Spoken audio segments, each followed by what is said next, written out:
Ito na nga ang ating isa pang pangmalakasang item. Kim Chiu, maraming first sa bagong serya nila ni Paolo Avellino. Marami palang first-time experiences si Kim sa bagong teleserye nila ni Paolo. First time niyang magkaroon ng short hairstyle. First time niyang mag-lock-in sa ibang lugar that involves flying sa airplane. First time din niya sa role na babaeng mababa ang lipad. Or, yung sinabi nga namin kahapon na Piggy, yun. PK. At first time niyang magkaroon ng mystery drama serye. Oo, na may mga ganyang involved. So, first time niya nga, ayun. At, pero syempre, hindi na first time ang kissing scene. Hindi na first time. Pero yung nahubaran, Parang first time. first time. At first time din ni Kim na hindi. Meron din naman siya mga inapi-api yung mga role, di ba? Oo, pero yung barang pero sa- ito, sa- iba. Character role kasi talaga ito. Gusto ko yung eksena na sa harapan ka ng mga sosyal na tao, tapos huhubaran ka ng Tapos puti isang yung bra malbo. mo. Naloka ako dun. Parang, Ano ba dapat pag red gown ba? To be honest, pag red gown ka, ano ba dapat ang color it's ng bra? either red then or black. Ganon. So pag nag-white ka, anong dating? Ibig sabihin, hindi ka pasyonista, hindi ka galing sa alta sociedad.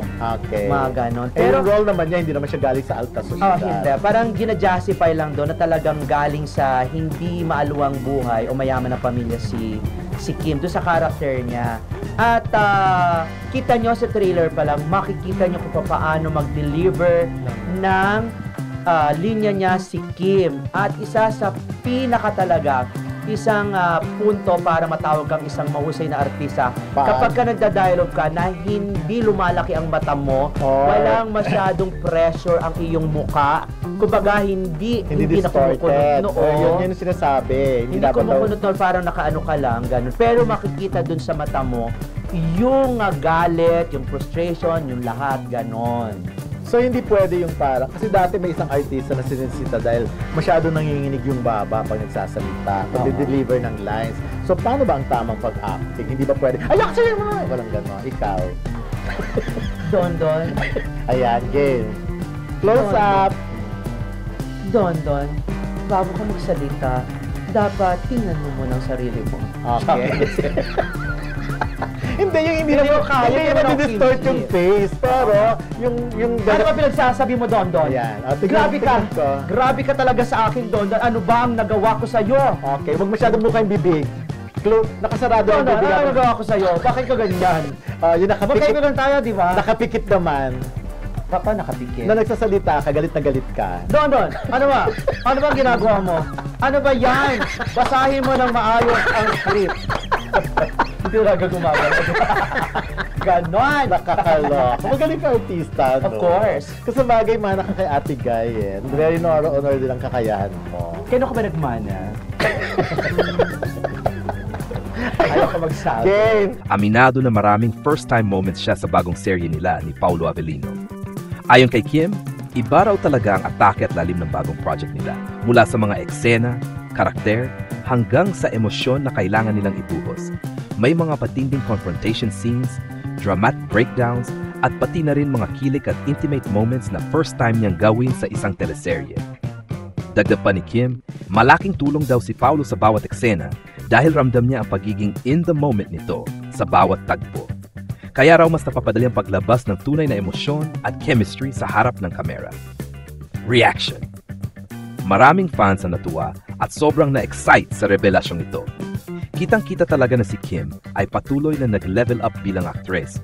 Hindi natatakot sumubok ng bago at magpakita ng ibang side ng kanyang talento. Ang tambalan nila ni Paolo ay patunay na kapag pinagsama ang husay sa pag-arte at natural na chemistry, siguradong tutok ang mga manonood gabi-gabi. Tila magiging next big teleserye hit na naman ito ng Kim Pao. At marami na ang nag-aabang kung anong first-time moments ang magpapakilig, magpapaiyak, at magpapatulala sa lahat. Bukod sa mga first-time moments ni Kim Chiu, sinabi rin ng production team na isa ito sa pinakamalalaking proyekto na pinaghandaan ng ABS-CBN ngayong taon. Mula sa intense storyline hanggang sa cinematic look ng bawat eksena, siguradong mapapansin ng mga manonood ang bago at mas matapang na Kim Chiu sa seryeng ito. May mga eksena rin daw na kinailangan nilang mag-shoot sa mga bagong lokasyon, kabilang ang mga malalayong lugar sa Luzon at Visayas, para makuha ang mas makatotohanang timpla ng istorya. Si Kim naman ay nagkuwento na ilang eksena raw ay physically challenging, pero kinaya niya dahil sa suporta ng buong team at ni Paulo mismo. Hindi rin maikakaila na ang on-screen chemistry ni Kim at Paulo ay patuloy na pinupuri ng netizens. Marami ang nagsasabing mas lalong lumalim ang koneksyon ng dalawa at kitang-kita raw sa mga behind-the-scenes clips na kumakalat online ang pagiging natural nila sa isa't isa. Ang bagong serye ni Kim at Paulo ay hindi lang basta teleserye. Isa itong patunay na ang Kim-Pao tandem ay patuloy na nag-i-evolve at nagbibigay ng bago sa mga manood. Sa bawat first time ni Kim, makikita ang tapang niya bilang aktres na handang lampasan ang comfort zone para lang mapaganda ang bawat eksena.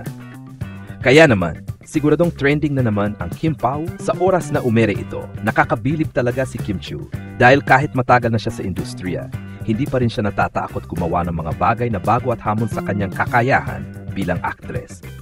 Ang mga first time moments na binanggit niya ay patunay na patuloy siyang lumalago at nagmamature hindi lang bilang artista, kundi bilang isang performer na handang sumugal para sa ikagaganda ng kanyang proyekto.